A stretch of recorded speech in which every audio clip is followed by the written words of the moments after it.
Hello and welcome to Dancing in the Daily, a home for changemakers, caretakers, healers, and everyday community builders. Together, we are working to call in more love, joy, and connection into our world. I am so grateful to have with me my sister, Dr. Quenna Barrett. I'm so excited to call her doctor, honey. I'm like, yes. Dr. Barrett is a Chicago native, a theater artist and practitioner. She's a director, performer, facilitator, and writer whose work is focused on social justice. Her work gathers folks of diverse backgrounds, centers marginalized identities, learns through Black radical wisdom, and then dreams collectively to act boldly through those learnings. In our conversation today, we will explore the importance of theater and the arts and helping us to imagine and create beloved community. Thank you so much for sharing your time with us today. Yeah, thank you for having me. That was a lovely introduction, and just loving what you said, sort of to introduce us, bring into this space. So thank you for that. Yes, yes. I mean, I am so grateful. You have such a beautiful spirit, such a soft, warm, authentic presence. And you've had that since you were 18 years old. And your energy has just been so consistent in that. And so I had to dig into your story, and I wanted to explore, who is this Black woman who is carrying on this tradition of social justice and theater? That's bold. That is a bold decision to step into the work of art as a Black woman. And so I'm excited to explore your story. And I know that this is going to be a source of inspiration for so many others. So thank you again for your time. I recently learned that you grew up in your family's church. I didn't know that about you from before. And I would love to start this conversation by going back into your childhood. Tell us, what was your childhood like? What was your family like? And what were some of your creative inspirations as a child? Okay. Well, I don't know what's going to come out, but let's see what we remember. So yes, my grandfather, my maternal grandfather, so my mom's dad, is a pastor. And he has been pastoring for 56 years at the same church, in the same neighborhood, the same community. He actually is retiring this year. So, I, as a granddaughter, grew up slightly removed from his legacy. Right. Like I wasn't alive during when he was, a change maker himself. Right. He had organized with Jesse Jackson and lots of other preachers in Chicago. So I had grown up hearing these stories, seeing some of the fruits of his work, his labor, as well as my grandmother. Right. Like she's the first lady. They tell this story all the time that she actually had the idea for our church to go into the projects in Chicago to, witness and tell people about the word of God, and to bring them into church. And he was like, no, we're not going over there. And she was like, yes, we are. Right. Yes, yes. Growing up with these kinds of stories and that kind of spirit, even before I think I made an intentional choice or even realized that I was trying to follow in their footsteps in some way, but that was like just always around me. And even on my dad's side, right? My grandfather was very much into the church. I don't think he was had an official position or anything. He might have, but he wasn't a pastor. But he would like give us Christmas cards that had scriptures in them. And so we would read those every Christmas, me and my, gazillion cousins. Right. So I always had this big sort of faith and spiritual grounding. And I'm very grateful for that. So yes, we went to church on Sundays. We went to church on Wednesdays. Sometimes on Sundays, we was all there all day. There were lots of other things. I did like vacation Bible school. We competed. Right? Like you had to know the book, all of the 66 books of the Bible. And there were these other like Christian competitions that we would do and travel to as youth. And honestly, even my artistic practice probably began in the church. Right. Okay. I remember doing sort of the nativity play for Christmas. I would play Mary, and my little brother, who was a very tiny baby at the time, like we used him one time as Jesus. He like crawled over the whatever the thing is. What is it? The manger. He Yes. wasn't. He was like, get me out of this manger, please." Um, but I was on the praise dance team. Mm. We had a drill team at one point, right? So all of these adults were just pouring into our lives, both spirituality and a creative practice. And, how do we use our gifts to serve God and to serve community, to serve Mm. people? So Mm. again, and that was all before, I was like, before I knew that I would study theater or go into that. I also had uncles who were actors. And Mhm. there was one show my uncle did called Bingo Long and the Traveling All Stars, and they needed kids. So me and a bunch of my cousins were in this play. Wow. I swear I'm not making this up. I really think that this happened. That Ozzie Davis was at that show and he What? asked me for my autograph, like as a 9-year-old. And I was like, who is this really tall black man? And I was like a very shy, introverted kid. Like I, really wasn't in the theater like that yet. Oh my goodness. I ran away, but I have that memory like lodged into my brain. And I'm pretty sure that's who it was. And I, only like realized that much later. I was like, wait a minute. Yes. So, I think there were just these things like that. My cousins and I, we would like make up songs together and like make up harmonies and sing uh, Oh my goodness. and stuff like that. So it just was always a part of my life. And Yes. I was never discouraged. A lot of Mm. young artists are told, well, there's no money in that. Why would you want to go Yes. study that? And even, as a person who was very studious, I liked to study. I liked school. I liked getting good grades. Even my parents were never like, well, maybe you should do something else that's going to make you more money. Right. I was Mm. never discouraged once I decided that I would pursue theater. Um, Wow, okay. yeah, that was I told you I didn't know what was gonna come out. But that's some of what it was like growing up. I had abundant family on both sides. My mom is one of 7 and my dad is one of 5. So lots Wow. of uncles, lots of cousins.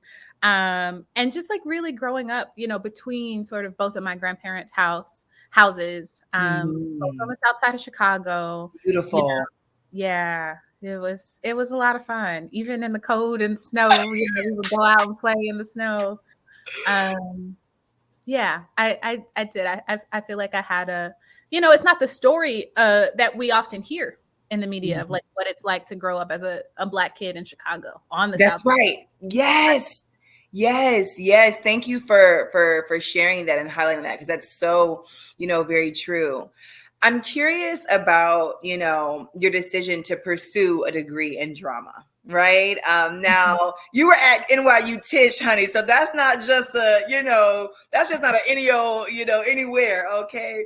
And then also, we, were lucky enough to meet through the Martin Luther King Scholars Program at NYU. And so, in order to even be considered for that scholarship, that means in high school, you were doing community work, right? You Yeah. were active, you were already putting in that work. And so, tell me about like, what was some of that work you were doing in high school? And at what point did you decide, like, I'm going to pursue drama in college, right? This is the career path that I'm interested in. Yeah. What was Uh, driving you? so, and I think this is what I actually wrote about in my college essay that got me that scholarship. Um, was really connecting and rooting in that service of that spirit of service, spirit of community work that I found from my grandparents, right? So both my grandparent, the pastor and the first lady, but also my paternal grandmother. There would always be people at her house, like always, right? And so I think we don't really acknowledge the labor of Black women, right? Black matriarchs who are caring for other people's children, even Yes. if they are adults, like they are always feeding people, right? So Yes. when in 2020, we get this notion of mutual aid is made more public, widespread, right? Black mamas have been doing that, right? They have been feeding the neighborhood. So, Yes. witnessing her and then my other grandparents, they're community service. I always had a spirit of service and was always interested in people. I don't really like people, but I like love people. You know what I mean? Like, again, I'm an introvert. Yes. I'm fine just by myself. But I have always loved to be in service of others. And so I attribute that spirit to them, that I inherited that. Um, Mm-hmm. so, I did a lot of community service in high school, volunteering at like the, Chicago food banks or whatever. Mm-hmm. And then I coordinated a service activity, right? I think houselessness has always been an issue that's touched my heart. There is, a great number of folks that are unhoused in Chicago, and just driving right on a lot of streets, you would see people. And so I had an idea, as like a 16, 17-year-old, like, Mom, why don't we do, like a sort of a clothing drive and a food drive, right, at the church. So collected food and clothes from the church members. I think I publicized it at my high school, right? And, one Saturday morning, we just sort of set up outside the church and just had like, kind of like a free store. Again, Yes. see that happening now a lot today. So yeah, just collected a bunch of stuff and gave that away. There's probably other stuff, but that's the one that I remember specifically because I do think that that's what I wrote about in my essay. I don't remember what else I said about it. But yeah, so right, I had always had this heart for service. And I didn't really get into theater until I was a junior in high school. I think a lot of people who like have made this a career path, they started much younger. Yes, right? starting at a junior in high school and then going to NYU. Tish, I don't know how many people have that story. It was very rare. And trust me, when I got to Tish, I was like, oh no, these people have been doing this, like have been studying this. So I had always been interested in singing. I was in the church choirs, I was in school choirs. But I did my first play. I did a musical. We did Once on This Island, my junior year of high school. And I was like, this is incredible. I'm having fun. The audience is laughing with us. They're crying with us. And for the first time, I think there was just like something that shifted inside of my body, right? Where I was like, oh, this is also a way to serve people. This is a way to help heal people. This is a way to bring folks into a conversation. And like from that moment on, I was like, this is the thing. I don't feel this way about anything else. This is what I want to do. And so there's a program in Chicago called After School Matters.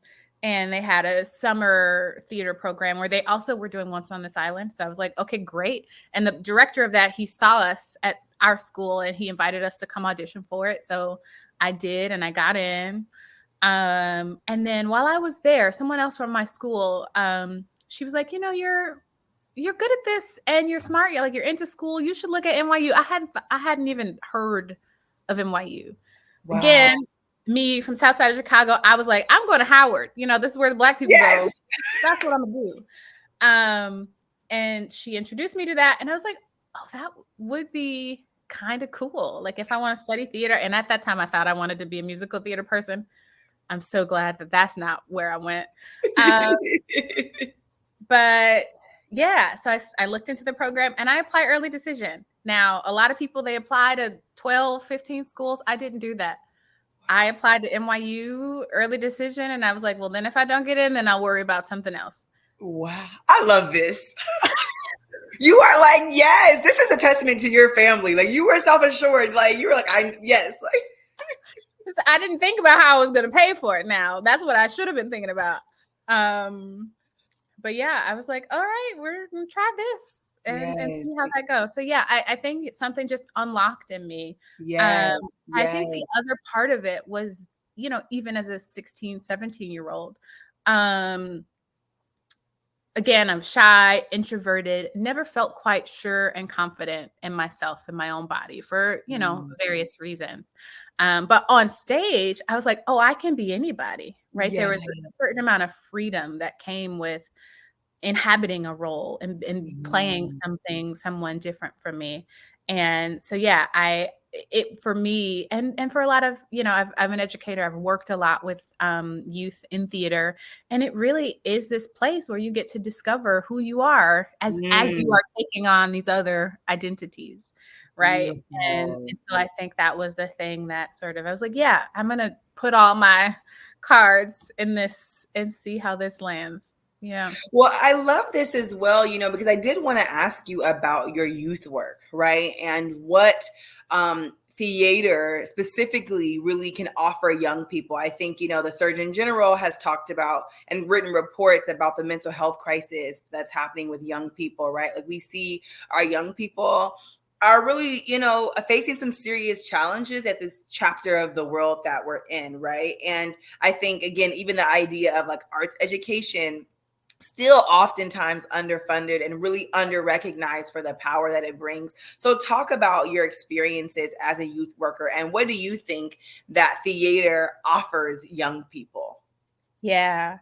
Um, it offers a lot, right? So I started talking about self-discovery, and young people know this. Like the program that I ran, it was on the South Side, actually down the street from my church. Um, and I used to live in that neighborhood, right? So it was a very local place for me, and that was intentional, me being there. Um, we would audition these young people, and it wasn't a program for like, you didn't have to have any theater experience. We were devising, we were creating plays together based on what they wanted to talk about, right? Based on things that they faced Mhm. in their own lives. Mhm. So the audition was really just an interview, just asking people, why do you want to do this program? And a lot of them Mhm. said, well, I want to come out of my shell, or I want Mm. to explore something different, right? Like they Yes, know they know the what they want. value, and they know what they want, and they know what they need, right? Like have to Mhm. trust young people more.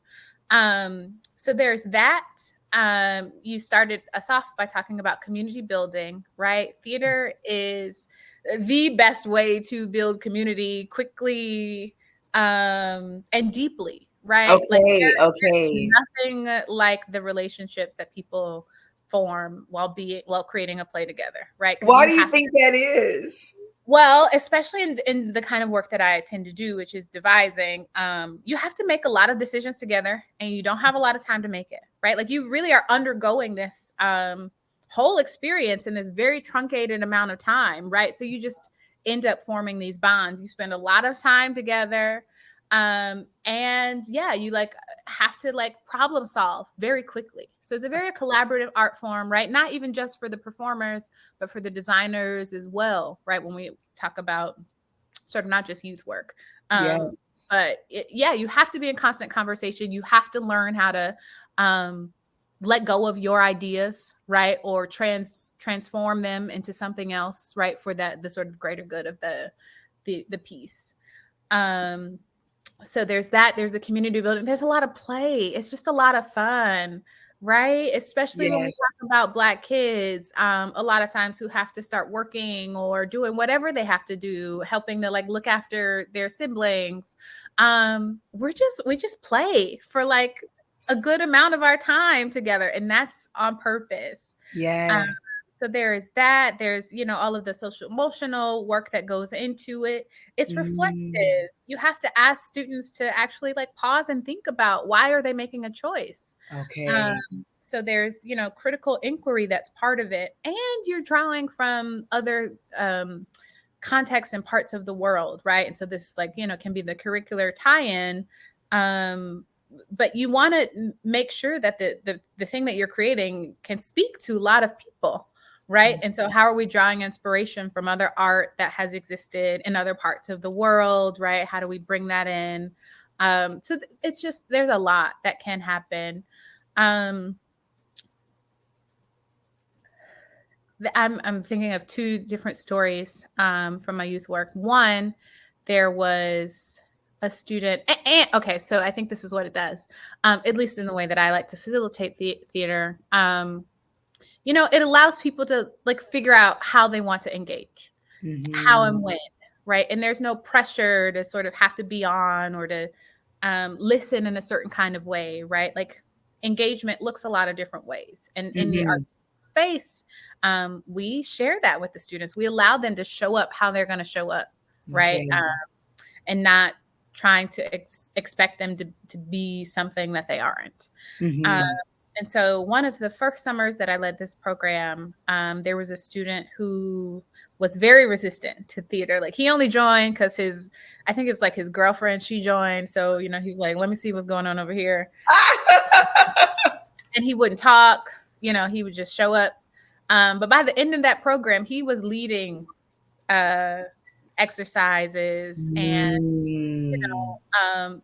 we give people space to sort of write their own stories. So I think he contributed some monologues and some raps, right? Like you have to give people different ways to engage and different Yeah. ways, different entry points, right? What's going to be the thing that reaches them? Yes. So when we talk about sort of like, what's a culturally relevant practice, theater Yeah. absolutely can be, right? How are we, again, allowing students to be experts in what they already are and just showing up as they Mm-hmm. are? Yes. Oh, this is so good because again, you think about so many of our pressures that especially the public school system is experiencing. There aren't a lot of spaces in curriculum for young people to show up fully, to explore themselves, to reflect, to interrogate, and to be able to create on their own terms, right? And so to have that space is so important for them to be able to express their full humanity. I love this. And I want to ask you about, because I got to see, during the pandemic, I got to virtually participate in one of your amazing productions. And so I would love to talk about your project, Rewriting the Declaration, right? Can you talk to us about what this project has been for you? How did you start to conceptualize this project as an artist? And then what was your process for engaging young people in this work? I'm just taking notes on the question, so I make sure I come back to it.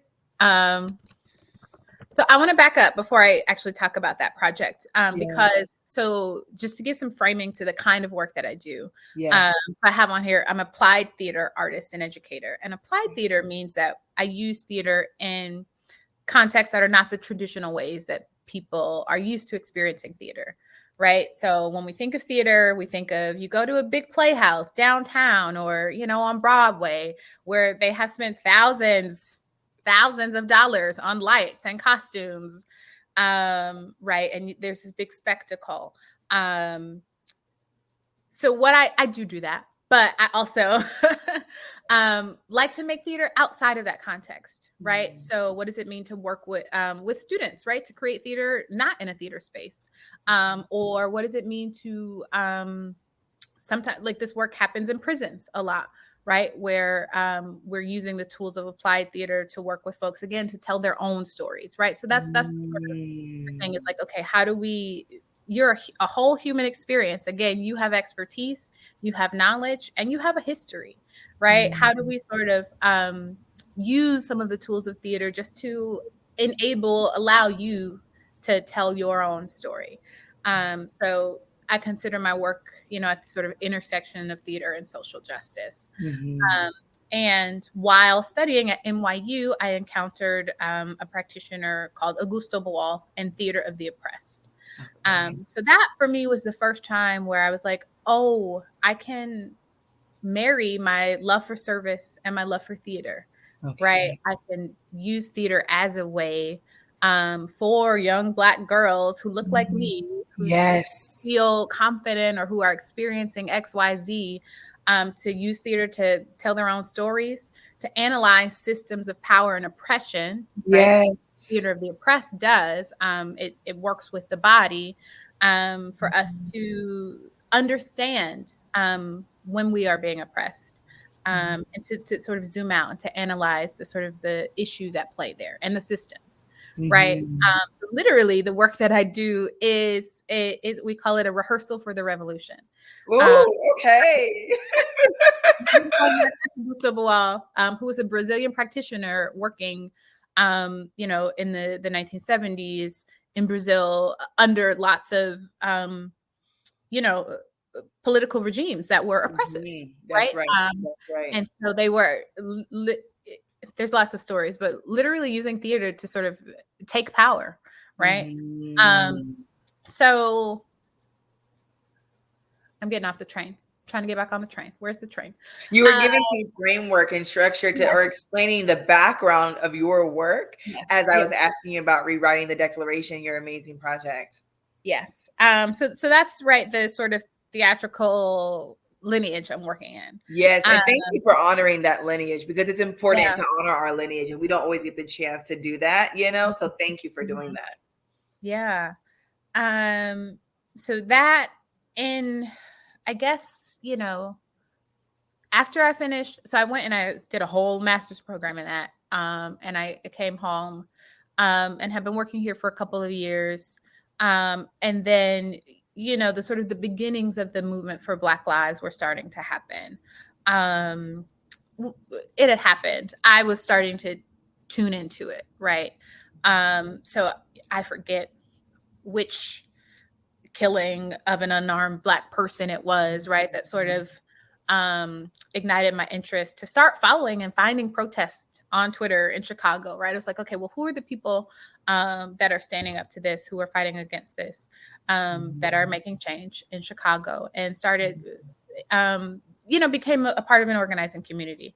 So there are two organizations that I sort of was a part of for a little bit of time. So the Black Youth Project 100, which is a national organization, and they have a Chicago chapter. And then a group of artists, the Let Us Breathe Collective.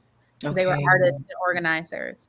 And they went, to Ferguson during that Ferguson October. I think I sort of joined that community after that.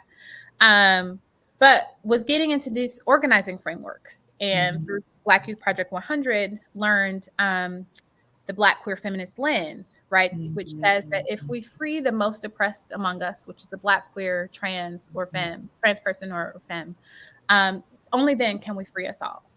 And really starting to understand and operate from that framework, and like sort of try to check my own biases, and like, what does that mean to show up in the world with the Black queer feminist framework? Like, I don't know that I've figured it out all the way, but am trying every day. Um, and so I was organizing, I was an artist, I was an admin, like doing all of these things. And I worked for like a Public Allies, which is like an AmeriCorps program. So I did that. And, I had my placement. I was working in a school on the West Side, but we would have these trainings where, we would do professional development. And for some reason, I don't know why, but for some reason, we were reading the Declaration of Independence as a part of Okay. trainings. And I was reading this, and I was like, this is very hypocritical, right? Like, there's this organizer self that's like reading this document. It's like, well, this is why, Yes. people are getting killed in the ways that we are, is because we were never Mhm. considered from the beginning of this Yes. nation's founding, right? Like, we were never considered. Yes. And so I shared that on a bus ride. We were coming from a convening of the movement for Black Lives in Cleveland, and prison abolitionist Miriam Kaba, who's from Chicago, she lives in Chicago. I don't know if she's from here, but she lives here. Yeah. She was on that bus, and I was talking about this, how I like read the document and was like, this is hypocritical. And she looked at me and she said, well, you're an artist, rewrite it.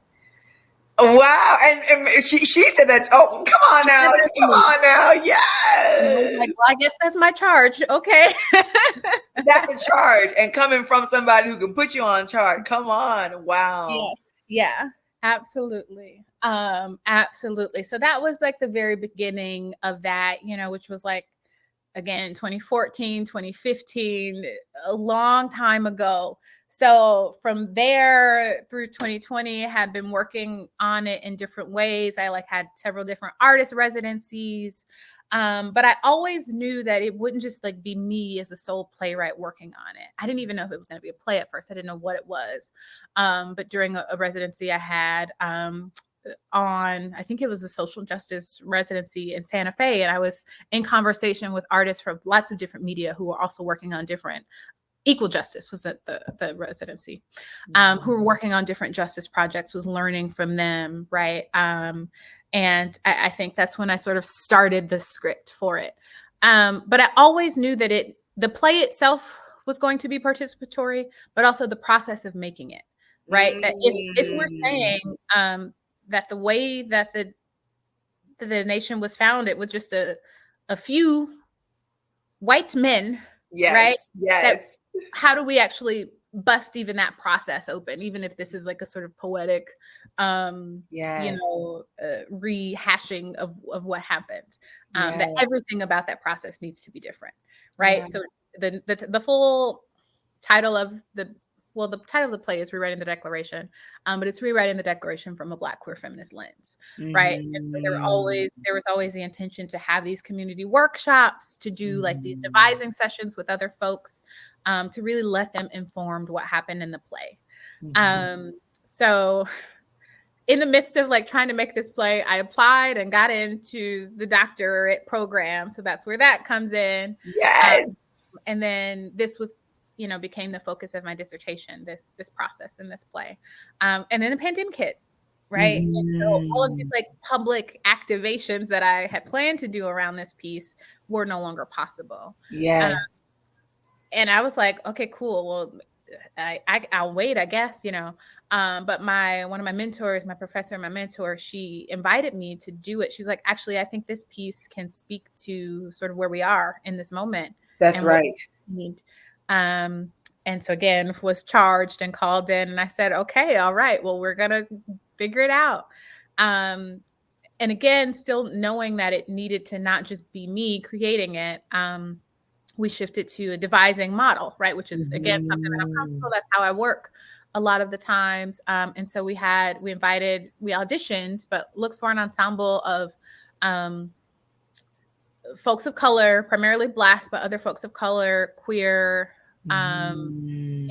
folks. And what the cast that coalesced for this was 7 folks of color, and one non-binary person, and several of the cast were Mhm. queer. And so it's Mhm. like half Chicago, half New York cast, right? Okay. From our bedrooms, from our beds, literally, and our couches, creating this play together Beautiful. in October of 2020. So leading up to that presidential election, right? The run actually bookended the election. The first set of performances were the weekend before that Tuesday, Oh, uh-huh. second set were the weekend after. So even for us, just the process of having a community that was a Black led space, that was a woman led space, right, Mhm. was so important, so necessary, just to again be able to show up as who we were. Yes. And like if people showed up to rehearsals in their bonnets, or Yes. that's what they needed to do. And we moved together through that. um we created these like healing journeys. Someone created a twerkitation, so that is a twerking meditation. Yes, it is, right? Like just to have this space where we could fully allow ourselves to be ourselves was It's absolutely reputation. That's so I love it. I mean, it's great. One of the ensemble came up with that. I think it was Simone, who actually was a student in the youth program that I taught several years ago. Like she was Oh, one. wow. Yeah. So, just again being able to like have these people from all of these different points in my life that were part of this project, and people I didn't know. Um, yeah, there was a lot of healing just for us. And so that spilled out, Mhm. right, when we invited the audience into that. And it was Yes. a fun show, right? We had lots of conversations about, okay, well, what is the role of white people in this production, right? Okay. Yes. Yeah, we were like, okay, do we make them come later so they get to experience like CPT, or like do we tell them a certain time and they only show up? Like we were like, are there rules for how white people engage with this thing?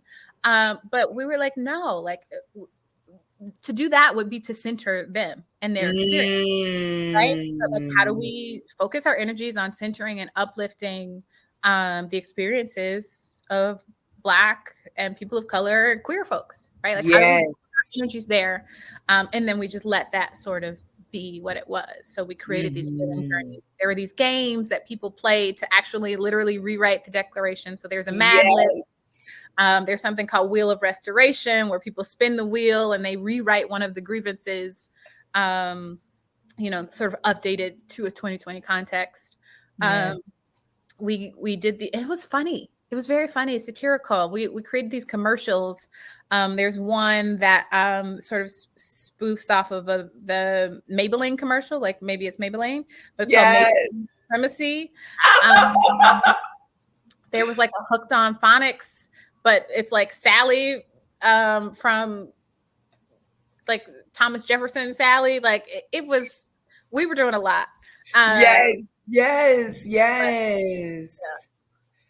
And which was such a, I mean, as you, especially again during that time, during the, pandemic, and having that isolation, but having a space for you all to be able to co-create and engage and still be in embodied practice, but then also inviting the audience to be able to explore their imagination, connect, be playful, laugh at this time, right? Like during the election, during the pandemic, during uncertainty, being able to look at the past, but also imagine the future. It was I really, really appreciated the work that you put together. And when I got to experience it, it was like, for me, it was like, yes, we need theater, and I think that, we have so much with YouTube and social media and, all the streaming services. I think sometimes we can kind of like lose that embodied practice, right? mm-hmm. Like that different ways of interacting with the creative process and with creatives, and I think there's an intimacy that Absolutely. theater can bring, even if it's virtual, right? That we don't get with other forms. And so I'm just grateful, to have been able to experience that work. I'm also curious, in this process, because I mean, that was years of work, right? And I didn't know the beginnings of that story. So I love what triggered it. What did you learn about yourself in the process of devising and co-creating rewriting the Declaration? Yeah, I actually spent a good deal reflecting on this in my dissertation. Um, so I, for a while, did not call myself a director, even though, I sort of led these creations of productions with young people primarily. And I forgot to talk about that, so I'll try to wrap that in here too. So, rejecting this sort of label as director, I like to call myself a facilitator or an educator, right? But there were certain things about leadership or stepping into leadership that I didn't quite feel comfortable with in certain ways. So before I got to this play, was officially director of a couple of productions, and that was useful. But most of those were devising projects, not all of them, but most of them were, right? Which is even more collaborative than a traditional play process, right? Yes. Like we are literally starting with just an idea. And so I was really called in this process by the ensemble, because a lot of times I didn't want to, like, again, I was trying to reject that this thing needed to come from me. Even as now I was directing it, I was like, no, we're co-creating it. But they were like, we just need you to be a director. We just need you to like tell us what to do. And so that's something for me that I had to navigate, or am learning, figuring out how to navigate. It's like, okay, well, sometimes it is okay to move into leadership, right? Yes. To really Yes. say I have a vision, and be bold in that. And then still, hold on to the collaboration that's a part of that, right? Yes. How do we lead? By listening, and all of these other, there's a term I think called servant leadership that I try to follow. So there's still ways, right, that you're not this tyrant, Yes. but that you still can like own your power, and people Yes. to support you in that. And That's like that right. was a growth for me. So yeah, that was a big learning, something I learned about myself. I think also learning how to slow down. I tend to do a lot. I tend to try to hold a lot of roles and be in a lot of spaces. But making this particular work in that moment required me to actually rest. Like I think at the start of the pandemic, I shut down. Um, like creatively, I shut down. I was trying to like make movement on this piece on my dissertation, and I was like, I just can't. And so I really allowed myself the space to rest and to dream. And I have Mhm. learned that I need that as an artist. I need that space. I Mhm. cannot be constantly going. I have to take breaks, take pauses. I will climb under my desk at work and take a nap. Mm. I really will. And I'm going to call into the space Trisha Hersey, the Nat Bishop, Yes. and her. Yes. Your Chicago sister. Y'all be coming with it. Yes, yes. Yeah, right. So really, taking that time to recenter and ground, so that I can come back to the work is absolutely something I learned. And like since then I'm like, okay, cool. I know what I need. I need a nap. I'm good, or I need like in an elongated rest period where I'm not Yes. constantly working and where I can like be in an active space of dreaming. um, Yes. I am allowing that to sort of lead the next phase of this project.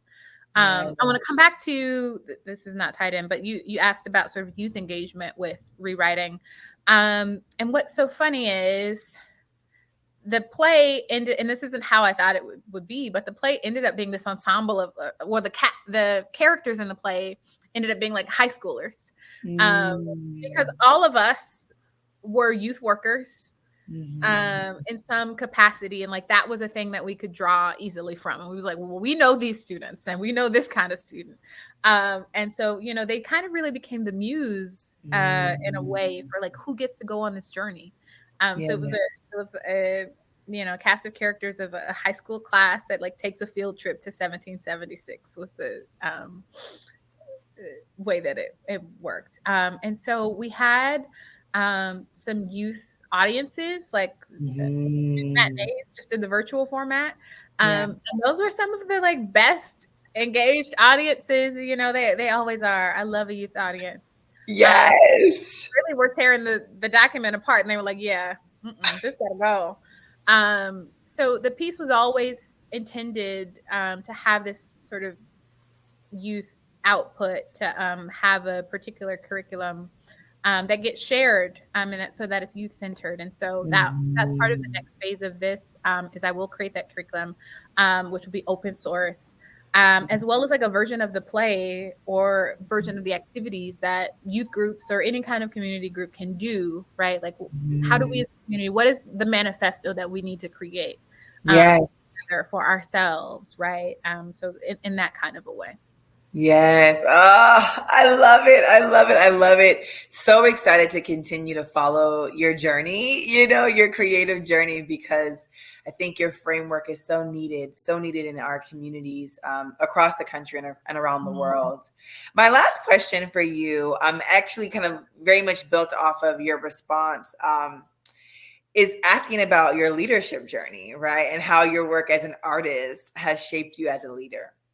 Are there any practices, dispositions, ways of seeing yourself or being in your body that you kind of taken from your creative practice and inspired how you approach your leadership work, whether that's in, any role in your community, because you're a leader in many different ways. Yeah, how has your work as an artist shaped you as a leader? It's a great question. I'll see if I can answer it. The first thing that comes to mind is any kind of space that I am leading or facilitating, we start in circle. Mm. Um, and probably the first time I did that was as studying as a theater major, right? A lot of the work happened in circle, and one, it sort of decentralizes the hierarchy, like it makes it even, right? We're Yes. all in a circle together. There's Yes. no one person who's set apart while everybody else is here looking up at that person, right? Yeah. It removes that. And so I sort of start there. I start and end any session in circle. um I bring creativity into spaces, even that are Mhm. not creative, right? Bringing that sense of play. A lot of the things that I learned as a theater student, but especially a lot of the tools that I learned studying applied theater, right? Like these games are intentional to build community building. to engender community building. So I'll bring those into um, a space. And yeah, I guess just using the creative process, throughout, if there's something that I'm leading or facilitating. So what does it mean to like deeply listen, ask Mm-hmm. questions, and not to sort of, assume that I have the answers. Um, and really invite that sense of ensembleness is something I try. So, when I'm managing a team, um, yeah, trying to listen first, and yeah, create an ensemble. Oh, I love that. I love that. That is such a beautiful vision, right? To think about a team as an ensemble, right? And it changes that dynamic. It changes the energy, and so I think that's a great invitation to so many other change makers, right? Like, how do we? Because even in change making spaces, I've noticed there's still oftentimes an approach to hierarchy, right? I'm the program director, these are my coordinators, or these are my staff, you know what I mean? And so even the idea of a team, it's still can be very hierarchical in ways that, as you mentioned, sometimes we do have to step into the power of being the director, holding the vision, moving it forward. But how do we do that as a director of an ensemble versus the director, commanding everyone on what to do? And so I love that image, right? I think that's a great invitation for everyone who gets to listen to this interview. I am so grateful. Again, I just love your presence. I love your spirit. I'm sure everyone can feel it. I want to ask you, as we kind of close, what excites you about our future, right? From the perspective as someone who works with youth, as a perfecter, as a perspective as someone who is a professor, as an artist, what excites you about our future, right? When you think about social justice, it can kind of be a downer sometimes. So what keeps you feeling hopeful, excited? And then lastly, how can people support your work?